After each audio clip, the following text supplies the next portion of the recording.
Hello students, am I audible? Yes, ma'am. Okay. And is the screen visible? Yes. Okay. I hope everybody is doing fine and everybody is doing well. So today in today's class, we are continuing that motivation part only. So as explained earlier, what we were studying was the this hierarchy which was given by Maslow. So this is basically a hierarchy of needs. So this was given by Maslow, which I tried to explain you a bit in the last class. We will be trying and understanding this thing in depth in today's class. So what basically I did in previous class was I just read out the stages of this Maslow's hierarchy and gave you certain examples so that you can understand that in which stage which type of need arises and in which state what kind of needs a person feels.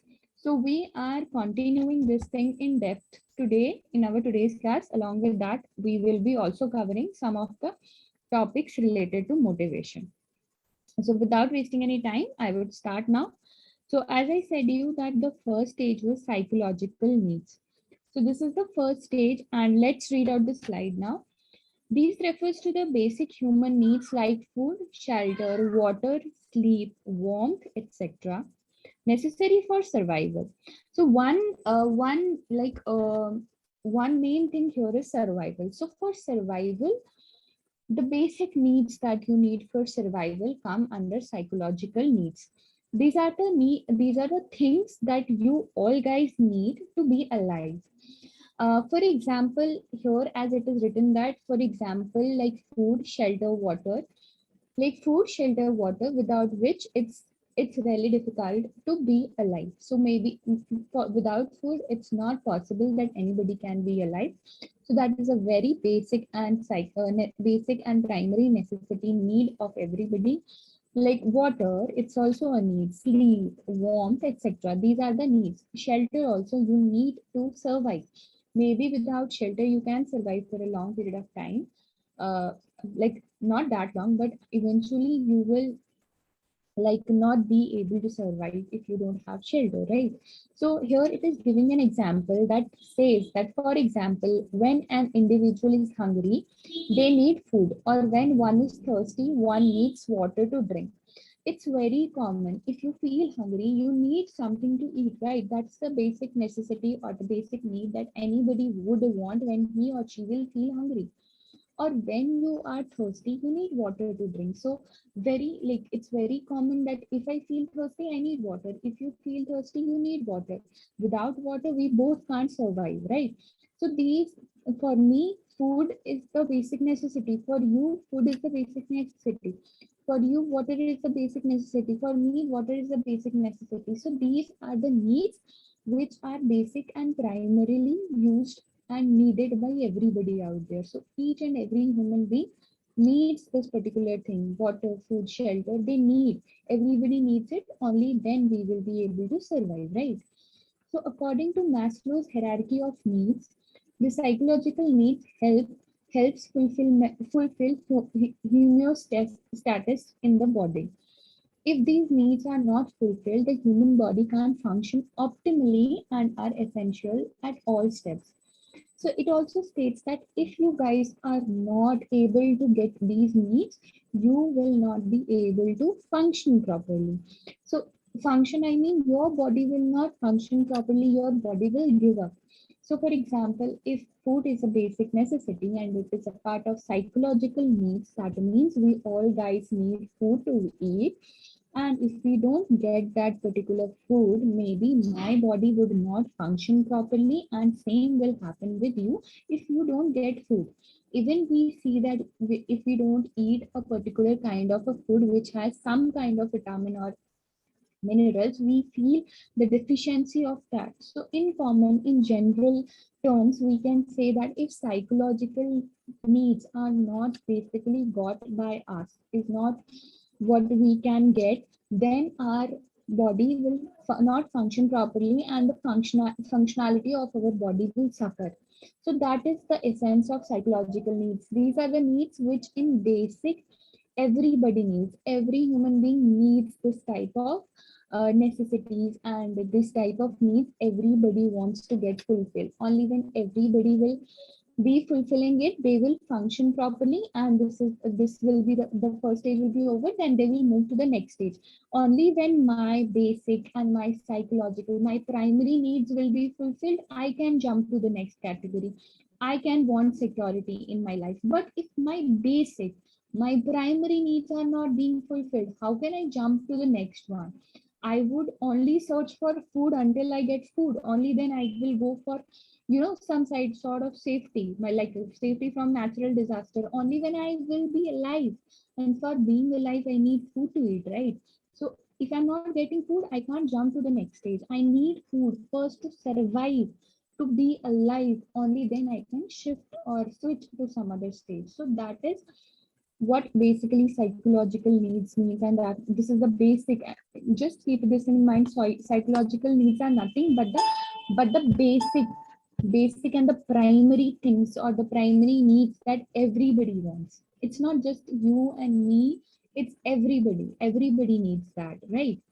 So this is the first type of need. So just give me a clarification if this is clear.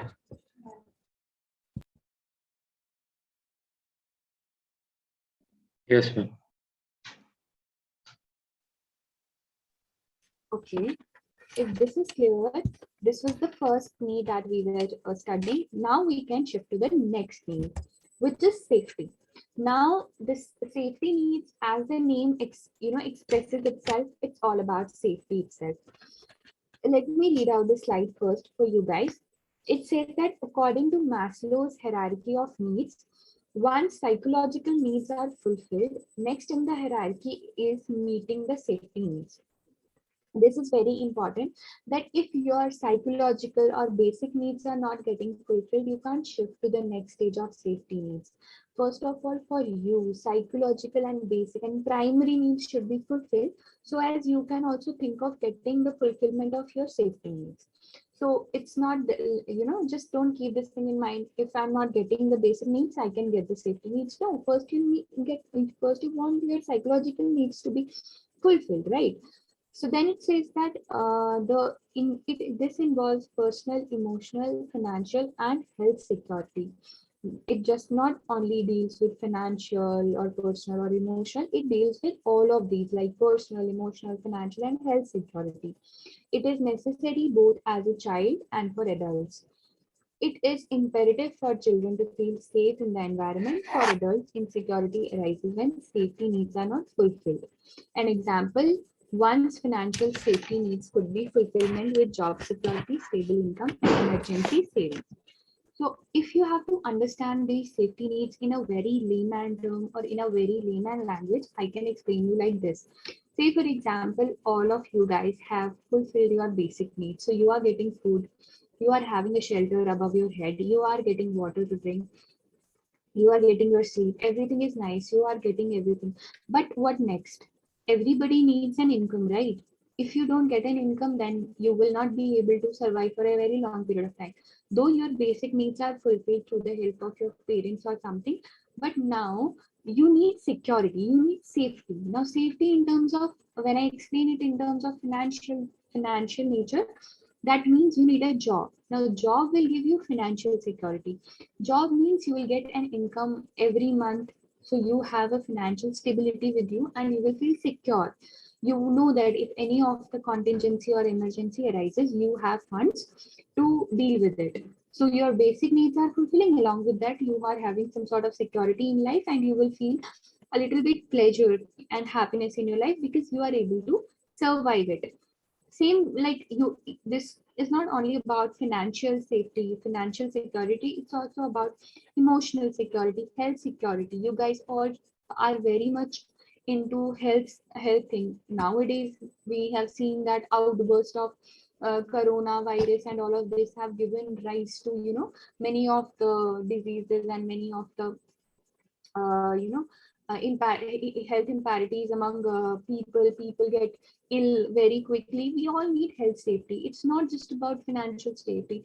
We also need to feel secure through our health, like I should feel that I'll be healthy for my entire life. This is also one sort of need that humans have, and this is explained by Maslow himself. So I need money, I need my health to be good, I need my personal safety as well. I should be also feeling personally secure, emotionally secure. So that is what safety needs are. These are basically security. It's very simple that if you are getting food, water to drink, now you should also feel secure. You should also feel secure in life. Now, secure in terms of maybe the money, maybe the personal things, maybe the financial things, maybe the health things. You should feel safety in that particular thing. So that is the next type of need. Now, you getting income, you are getting your salary every month, you feel secure. I feel secure when I get my salary. You will feel secure when you will get your salary. Our parents feel secure when they get salary. They are feel secure in terms of that they can take care of their family. If I as a mother, tomorrow when I become a mother, I will, if I'm earning, I will feel secure that my family is, family will be secure. So this is the sort of safety need. So this is a need that I need in my life, and I need it to be basically fulfilled in my life. So I'm getting good food, good water, good shelter to stay in, but I also need that I should feel secure all the time, uh, for my family, for myself, my parents, my children. So this is what safety need is all about. So first was psychological, next is safety. Just give me a clarification, guys. If both these two are clear, like these two are clear with you, Yes, ma'am. great.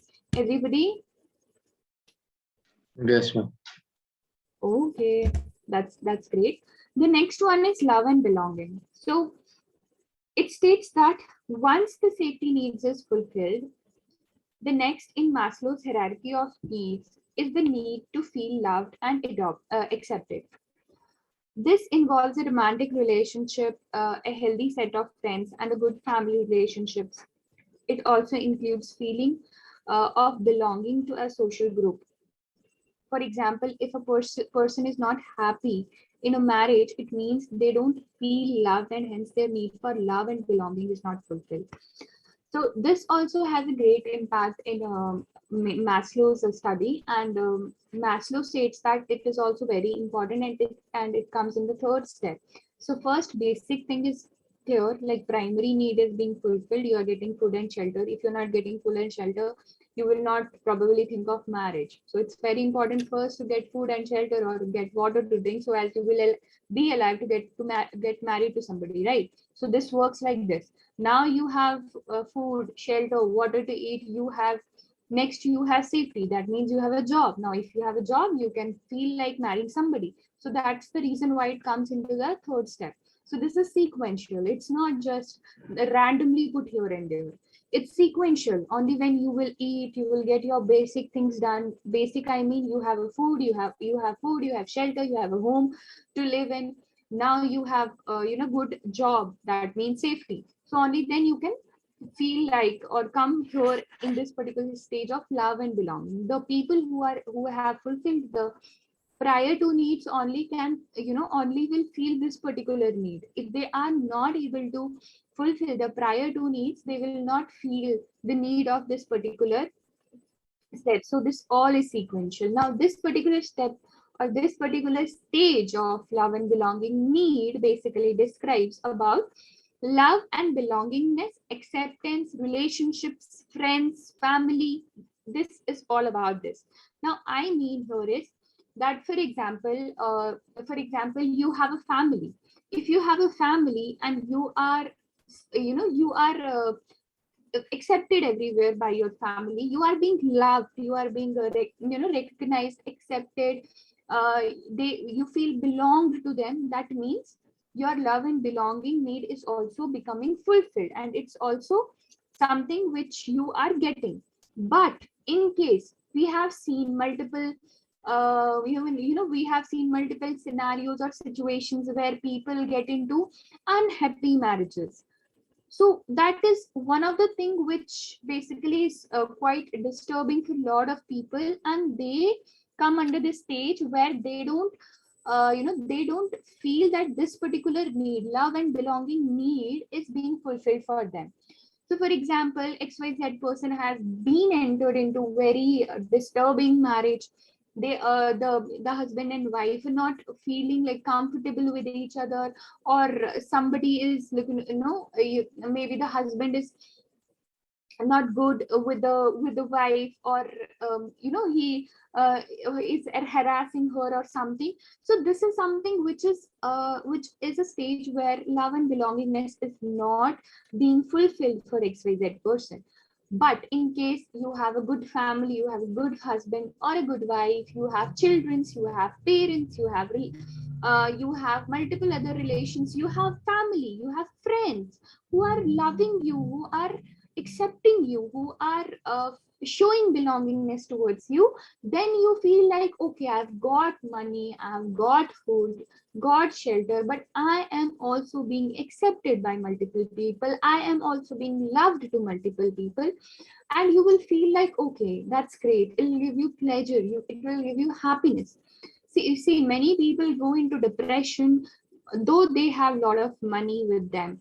We have seen multiple celebrities, they go into depression, they take drugs and everything and other stuff to heal themselves or bring out themselves from the depression, though they are having much money, huge amount of money. But the need that for them is not fulfilling is love and belonging need. They don't have anybody, they don't have friends, they don't have partners, they don't have family with whom they can share things, with whom they can talk at the night, talk after work. So we all need, like I personally need somebody like my mother or my father with whom I can talk after my whole work is done or my entire work is done. I need somebody with whom I can sit, I can have a talk, I can have a cup of coffee. That makes me feel that, okay, it's not just about work, work, work, work. It's also about me personally. I feel satisfied at the end of the day when I talk to my mother, or when I talk to my father, or I talk to my friends or family. This is the sort of need that I am fulfilling for myself. You also, as students, maybe you have great routines, uh, great schedules. You wake up in the morning, then till night you are studying and stuff. But at the end, when you talk with your mother at the dining table or talk with your father at the dining table, you feel a bit relaxed by having by having dinner together or lunch together. That is a sort of feeling of love and belongingness that is being fulfilled at that particular time. That is why you feel certain way at that time. So this is also one of the stage which Maslow described in his hierarchy of needs. He said it's not about safety, it's not about the basic needs. This particular need should also get fulfilled if the prior two needs are getting fulfilled, and the people feel like that they should also get this particular need fulfilled for them. So this is the third stage of Maslow's hierarchy of need. So we have done psychological, safety, and love and belonging needs. Just give me a clarification. Are all these needs clear? Like all the three are clear with you guys? Yes, ma'am. Everybody, guys? Yes, ma'am. Okay. If this is clear, we are going to the next stage, which is esteem. Now, esteem is the fourth stage of Maslow's hierarchy of needs. We will try and understand what this esteem talks about. It states that according to Maslow's hierarchy of need, according to Maslow's hierarchy of needs theory, this comes fourth in the hierarchy: the need to feel good about oneself and have high esteem. The first component includes self-confidence and feeling good with oneself, and the second component includes feeling valued by others. If I talk about this particular fourth stage of the Maslow's hierarchy of needs, it talks about two things. One is self-confidence, and other is you feeling valued by others.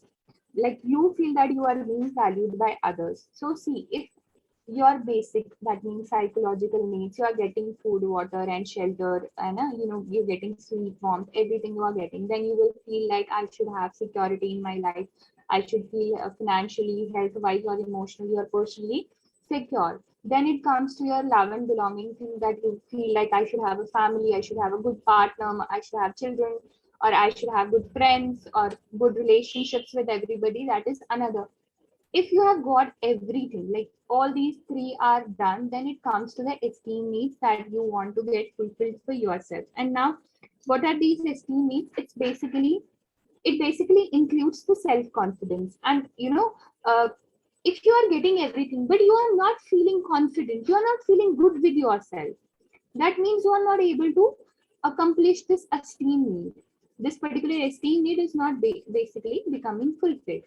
If you are working somewhere, not just it's not just about working, it's about in totality you feel like self-confident. It's not just about the work where you are working and you are feeling self-confident and you are feeling good about yourself while working or while in the office. It's also about in general, like apart from office, when it comes to the family, when it comes to when you arrive back to your home, you should feel also self-confident there. You should feel happy with whom you are. You should feel, you should have a feeling that you are being valued in the eyes of others. Then this esteem needs gets fulfilled. If you just lack self-confidence, if you don't have the self-confidence at all, and along with this you don't also feel like good in yourself, it will not fulfill your esteem needs. Your basic, your security and love and belonging needs will feel fulfilled, but you will feel you will feel still unhappy because of yourself, because you are not, you are not bringing up that self confidence in you, and you don't feel that you are being valued in the eyes of others. Only when you will have that feeling where you feel self confidence, or you feel like now I am being respected or valued in the eyes of others, then your esteem needs will be fulfilled. Later, it says that the Maslow theory of motivation states that when people esteems are not met, it boosts self-confidence. When the contributions are valued, it makes one feel good, and when it's not valued, it makes one feel inferior. So it's normal, guys. If you guys feel that nobody is talking to you, nobody thinks your opinion is, your opinion matters, will you feel self confident in yourself, or like will you feel good? I will not feel good. I will only feel good if I know that people value my opinion, they value what I say, they look upon to me, they feel like they should talk to me. Only then I will like, how much, you will feel boosted or motivated at that time. You will feel boosted and motivated to a next level when you know that everybody listens to you, your opinions are being, noticed, they are taken into consideration. People come to you, ask you, if they ask you for suggestion, judgments, you will feel like, okay, fine, I have a worth in society. I I am something. I have something. Like I am not just I'm not just burden to the society or burden on this particular earth, but my values are being my opinions are being valued, my judgments are being valued. What I say, people do consider it. People listen when I speak.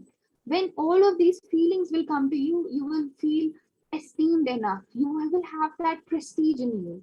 You will feel, okay, I am something. Like, I'm not talking about overconfidence, but you will feel like that. Many people get into overconfidence and they just ruin all the things, but it's just about getting that need for the esteem. It's about getting that self-confidence and that feeling of being valued and feeling of being happy with one who, with oneself. If I feel happy with what I am, my esteem needs are fulfilled. It's just that simple. If I am self-confident enough and I feel that I am valued in the eyes of others, it's like my esteem needs are fulfilled, and I don't need my esteem needs to get fulfilled again. So these are this particular thing means that it's all fulfilled, right? So are you getting this particular point? You are understanding this? Yes, ma'am. Yes, ma'am. Okay, great, great.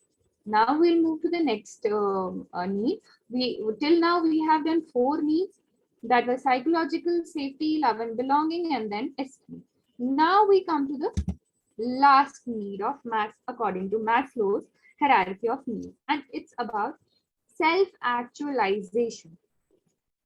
This is the last hierarchy of Maslow's hierarchy of needs, which means feeling fulfilled and making a difference on the border level. It defines an individual's goals and motives and its impact on many people or society. According to Maslow's hierarchy of needs, self-actualization is different for everyone, as it believes in a cause. Once all the hierarchy is fulfilled, the whole process of self-actualization comes. So if I tell you now that what in a very, if I make you understand in a very layman language that what basically is self-actualization mean, the extreme thing that you have ever wished out of your life is basically self-actualization need. And this is never same for everybody. For me, my extreme thing, it's not just about extreme goal, it's about the extreme objective of my life. So this could be like my extreme objective from the life is not just only becoming a successful professor or a successful person. It's about like my extreme objective for the life could be like extremely, it could be serving to the society, you know, maybe adopting people, giving them shelter, food. This could be my extreme goal or extreme thing in the life. Or maybe somebody could have the extreme, as I gave you yesterday also one example, that many of people achieve their self-actualization stage when they feel like they have connected to God. So this could be also extreme need that one could ever get fulfilled for himself. So for me, my extreme need could be, oh, I wish that I could also serve something to the society. I've come to this earth, I should give back to this particular earth something. This could be my extreme need that I could have ever wished for. It's not just about becoming successful person, successful dancer, painter, actor, a writer, teacher, professor. It's about the extreme thing what you wish out of your life. This could be the extreme thing that anyone could have imagined for, right? Maybe somebody, as I said, that has an extreme need of getting connected to that particular god. So it's self-actualization is basically this. If that is achieved, a person will never think of something above that. It's the above, it's the top most thing that anybody could have wished or thought of. After this, nothing comes in like the picture. Nothing comes, it's just the end. Now here, after this, I don't need anything. So in I have become a successful person. The extreme thing that I was wishing for was doing something to society. So I'm like, maybe I'm running 4 to 5 NGOs who are serving people. So this is extreme thing that I needed from the life, and it's all done. I feel the most satisfied and the most happiest person alive in the world when I am like getting that particular thing. So that is what self-actualization need is all about. So that's the last thing that, or the last need that anybody could have ever wished for, and that is what Maslow had explained in his theory. Now these were the 5 stages. Highest was self-actualization, esteem, love and belonging, safety, and psychological needs. I hope the entire Maslow's hierarchy is clear. Kindly give me a confirmation this topic would not be repeated in the next lecture. So just tell me now itself if is everything clear.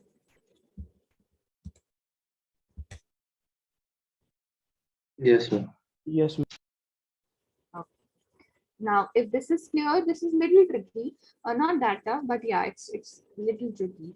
So if this is clear, now it's the end of Maslow's hierarchy of needs.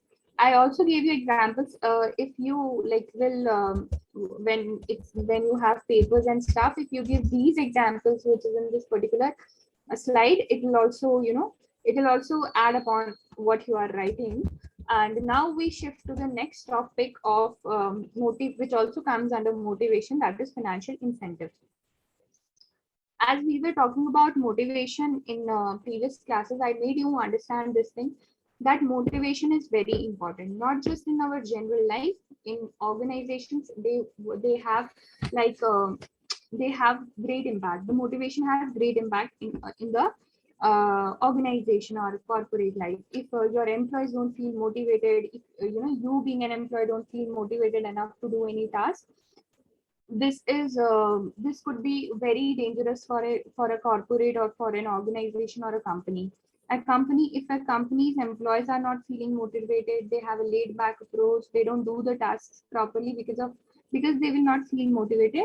This will not only this will not only result in wastage of resources, but wastage of time, wastage of wastage of money, wastage of brand image will also get affected because of this. Because if your employees don't feel motivated, they will also talk bullshit about it outside your organization as well, right? They will talk to multiple people that my organization or my company don't really care about employees motivation, they don't really do something for motivating us all the time. So it's also important for that. So for this particular reason, for motivating people, we have talked about incentives a lot. So we provide people incentives for it, so as they feel motivated for doing particular tasks. So today we will just talk about first financial incentives. So what are financial incentives because of which people or the employees who are working in our organization feel motivated? I'm reading out the slide for you first. It states that companies provide financial incentives or monetary benefits to their employees both as motivation and as a reward. It is essential role in satisfying social security and the psychological needs. If employees perform well and the organization give them reward as an appreciation for their efforts. And when the employee needs an added reason to give their best efforts, the company promises extra benefits in case they complete a particular task. Some of the common financial incentives are in the form of bonuses, increments, profit sharing, and periodic hikes in wages or salaries of the employees.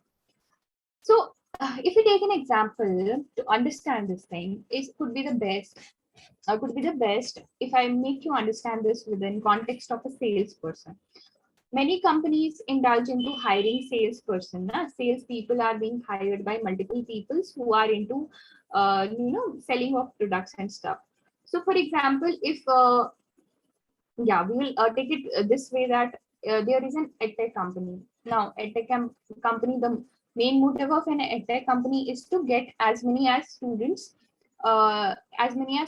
into it as possible, because that will generate revenue. So maybe all this, like not maybe, all the students will give fees to the particular edtech company, and edtech company will make revenue out of it. So maybe a particular edtech company is basically hiring some sales executive for itself. Now, this particular salesperson has basically to indulge into calling prospect clients and basically converting these clients into the customers for the edtech company.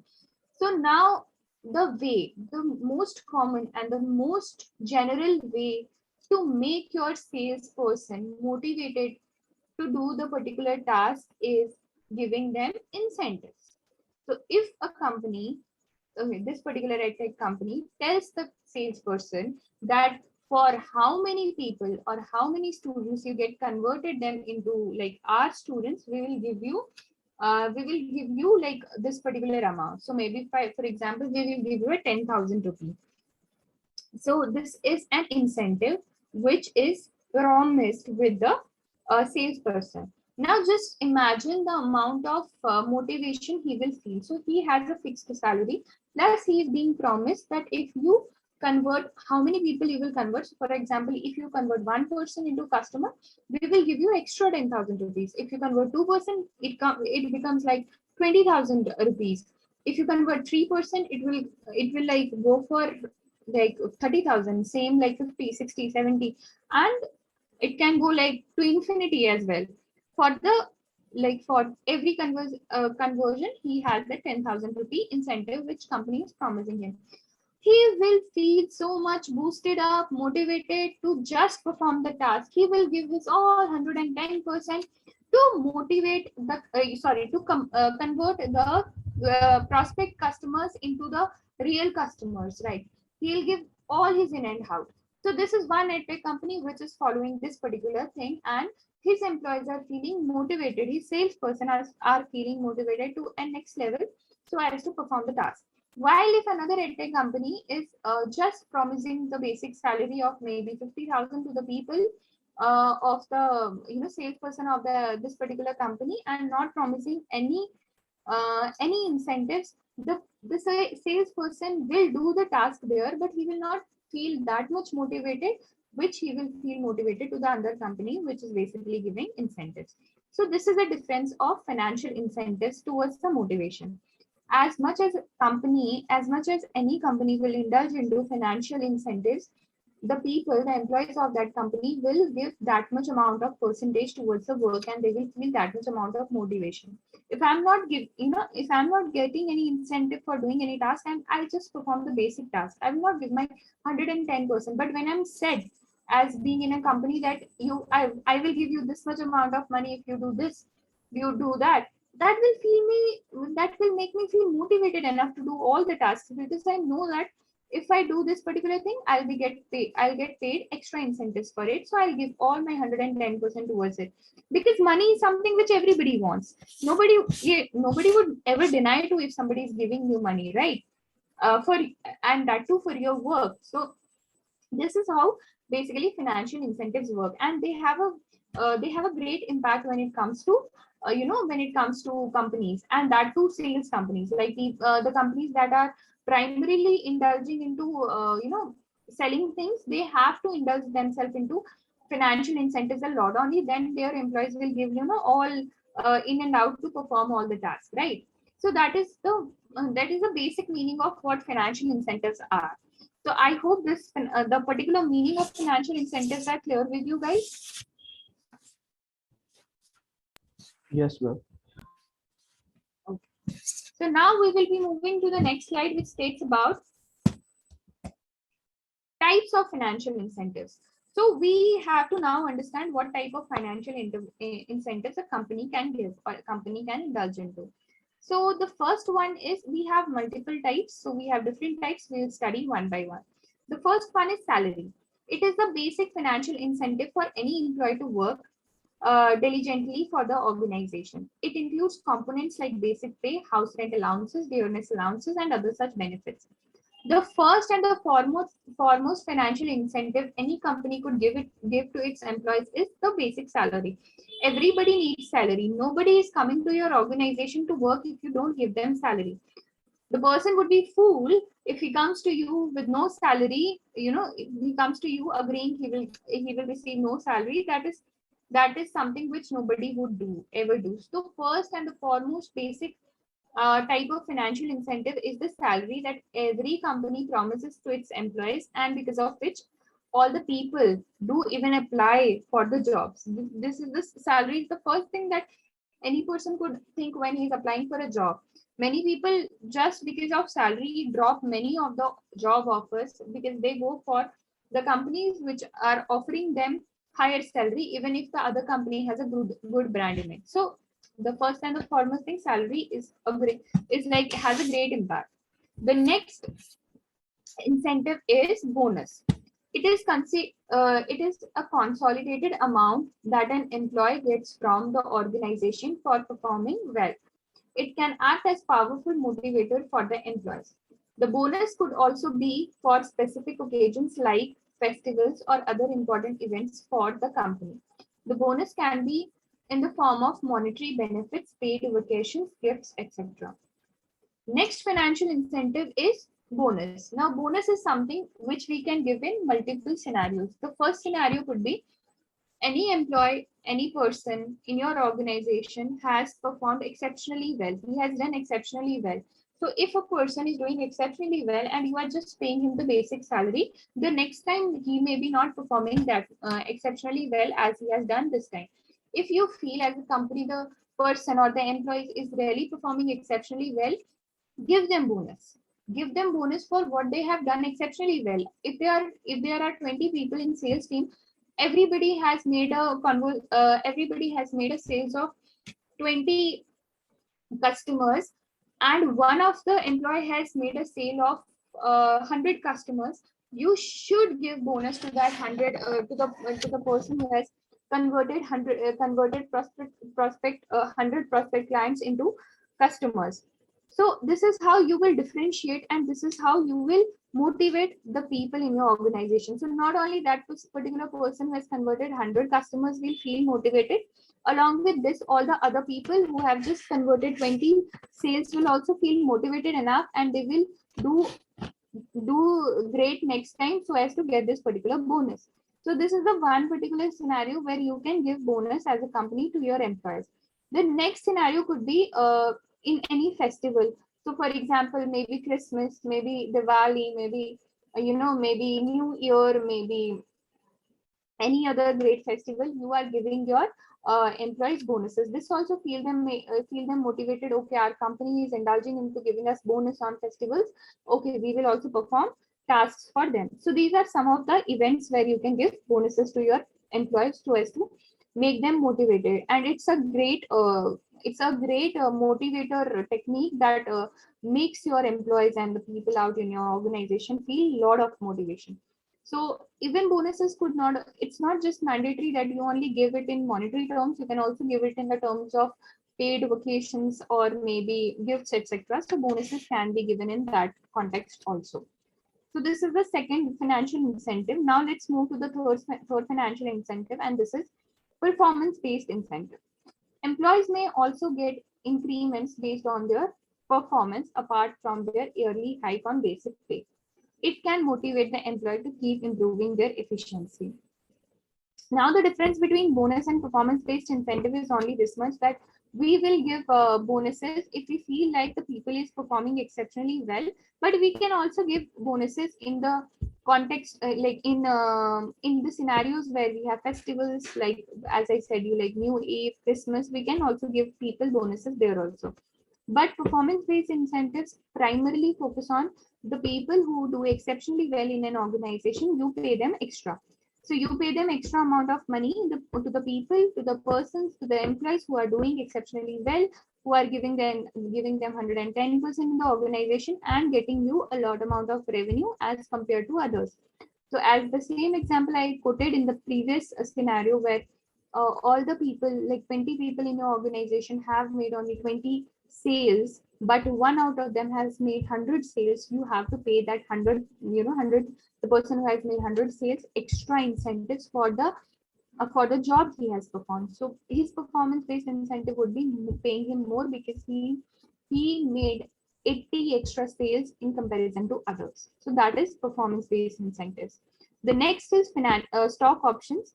Firms can also offer ordinary shares to employees at rates. So sometimes what happens, if a company is not indulging into into bonus or performance based incentive, they can also, many times what companies do also offer some part of share of that particular company to the people for free, or maybe for like lesser amount of money in comparison to what they are offering in the open market. So this is also one type of incentive, that financial incentive that companies can indulge into. So this is all about financial incentives and types of financial incentives. I hope this is clear with you guys. Just give me a clarification if financial incentive along with all its type is clear with you guys. Yes, ma'am. Okay, everybody. Yes, ma'am. So if financial incentives is clear with you guys, let's move to the next topic, which is non-financial incentives. Employees also have non-monetary needs be it psychological, emotional, or social. They need to be fulfilled these needs within the job, or else they may leave it for better opportunity elsewhere. It is important that any company focuses on them as well as while they provide financial perks to their workers. The non-financial incentives take care of these needs to motivate employees to perform better in their roles. Everybody is not into money so much. So there is also, like, if 90% of people are into money, they need money. Still, we have 10% of people who don't focus on money that much, but they need they need recognition, they need prestige, they need, they should feel valued in the eyes of others. As I made you understand about the esteem need when I talked about Maslow's hierarchy of needs. So everybody is not into money, money, money so much. Still, people want non-monetary benefits, and that is where non-financial incentives comes into picture. It's not about that you are giving people money and they will feel motivated about because of that. It's also about when you give non-financial incentives to the people, people also feel motivated because of that. We will also try and understand the types of non-financial incentives, and let's study them one by one. It states that the different types of non-financial incentives are as follows. The first one is appreciation. Giving due recognition for an employee's work encourages them to be more diligent and dedicated towards their job. It gives a fillip to their self-esteem and motivates them. Companies have employee recognition programs where they declare the best performance from time to time. So you must have seen many companies indulging into giving certificates to the people, top performance of the top performance of the month, top performance of the year. What is it? It's appreciation, giving recognition to the people. This recognition is also important for many of the employees. Say, for example, for me, it's very important to get an award or get a reward or get a certificate in front of like 1,000 people. It will feel I will feel motivated out of it. So money does not matter to me, but yeah, if I get award or a prize in front of 100 to 2,000 to 2,000 people, that will uh, feel me make that will give me the feeling of motivation. So it's different. So it's an hypothetical example. Maybe some XYZ person needs recognition, he needs appreciation that will make him feel motivated, right? So it's not just about money. Somebody needs recognition, appreciation for it. So appreciation is one of the financial incentive. It means basically rewarding. So not rewarding, it means, recognizing people, giving them appreciation of, because appreciation of what they have done. The next one is promotions. An employee's current designation reflects their position in the organizational chart. It determines their level of responsibility, authority, salary, bonus, and other benefits. To keep an employee motivated, companies can promote them to improve their standing in the organization and encourage them to continue their good work. So you all have all seen that, or you have all seen that companies also indulge into promotions. When a person joins a company, after a few times he gets promoted. After like little time, he gets promoted to a new designation. So this is also non-financial incentive in which companies can indulge into, because if he is being he is being transferring from rank 10 to rank 9, he will feel motivation. He will feel motivated. Correct. The next one is career opportunities. Companies can provide career development programs for their employees to give them a chance to learn new skills. These skills can help them apply for senior positions within the organization. So many companies not only indulge into the normal working, day-to-day working, they also give their employees chances to do new courses where they can learn new skills. This is also a sort of motivation that any company can provide to its employee, because if employee will feel that the company is indulging into helping me learn new skills, he'll also feel motivated towards doing what he is doing. Correct. The next is job enrichment. Organization can design jobs to involve higher knowledge and skill levels, greater responsibility and autonomy to motivate employees. It will give them a chance to express themselves while also providing more career growth and development opportunities. They can also set up committees comprising employees for different departments and seek their input in enriching job roles. Now, job enrichment is nothing but also similar to what we said, that a learning of new skills, learning of new courses, learning of extra what apart from what they are doing, is a sort of job enrichment that any company can indulge into, which also encourages people and encourages the employees who are working in the organization feel motivated towards the work that they are doing, because they feel like company is doing so much for us. And the last type is job security. Organizations must provide jobs that are relatively secure compared to their competitors. It gives more confidence to the staff in the company to express their creativity. Job security is one of the most essential non-financial incentives that can ensure better performance from personnel within the company. Many private companies do not indulge themselves into job security. What they generally do is that they believe in the process of hiring and firing. So, but these companies should not be like that. Employees should feel that a sort of job security is towards them when they join some companies. Only then they will feel motivated enough to perform a task. If any employee feels like this particular company in which he is working, it has no job security at all, and anytime they can fire me, that will not generate the amount of motivation needed by the employee to perform any task. So companies should also indulge into this particular thing of providing the job security to the people. It's also one sort of non-financial incentive that makes people and employees motivated enough to do the work. With this, types of non-financial incentive and the meaning of non-financial incentive is clear. Just give me a clarification if this is clear. Along with this, the entire lecture of today's class was clear.